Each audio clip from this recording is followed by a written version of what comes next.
We're flipping this massive mansion, and this is week 29, and this week we're learning that a big house has big problems. Namely, time constraints and budget constraints. We have literally exhausted all of our funds, and we are at a point where we have no other options but to keep working. So in this video, you're going to see so many people working all over the place, doing the flooring, doing the paint, just trying to get this home from the shell that it currently is to a home that actually looks livable. Today we're laying some flooring, and specifically in the kitchen, because come Friday, right now it's Tuesday, we're gonna start laying cabinets. And so we need a nice subfloor for all the cabinets to lay on, make sure everything's square, everything's straight. And we're currently just laying out all of the wood pieces on the ground. That way it's not creating a straight line, you know, with all of the seams and the joints in the flooring. So try to make it look like it's all cohesive so that when you look at it, your eye can't pick up on some of those lines. So basically making sure that we're not having like two in a row like this. And if we lay them out like this, then everything can go fast too, because we can just, you know, pull it in, hammer it in, and keep going. It's in the kitchen, but we're also laying this floor all the way through this living room, because like I said before, there used to be a wall here. It was really divided. Now it's open. So we were trying to create this big open space that's cohesive by laying the same floor all throughout it. And it actually goes over here into the dining room too. So we started here in the kitchen, and as you go in here, it creates a straight line. That way we can make sure everything's square and in line, just to make it easier on ourselves down the road.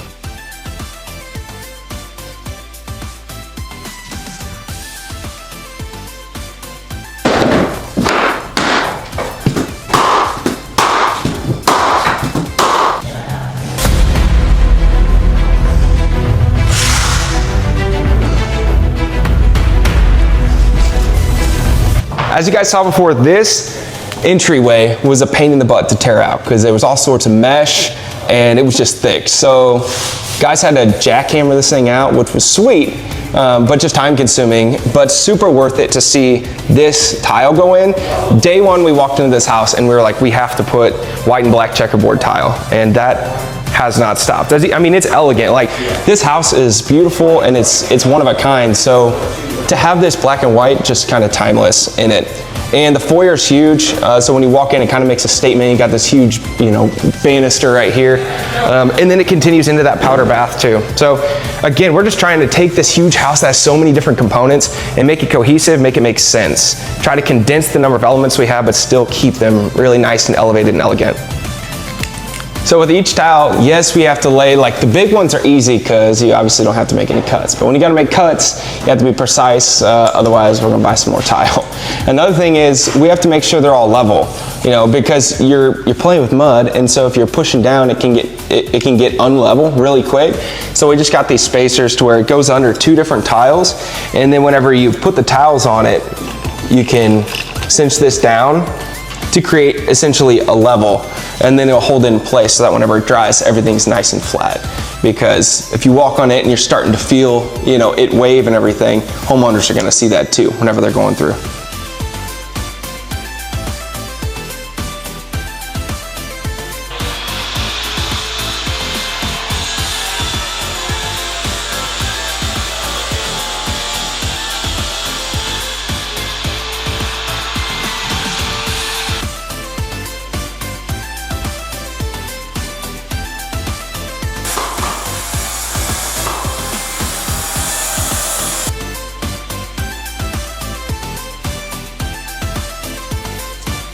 This masking paper we put over the top of the hardwood floors. We did all the floors upstairs before we went downstairs, just to do this home in phases because it's so grand. And that way we can have multiple people working on different things at the same time. So you'll see we got the trim in and the doors in up here, and the floor is all the way laid throughout. So we're ready for paint, which I'm super excited about, because that's when you see, in addition to these floors, so much progress being made. Like, it's so evident when you see it, it really pops. So we want to make sure we protect these floors by masking them off. We're ready for paint.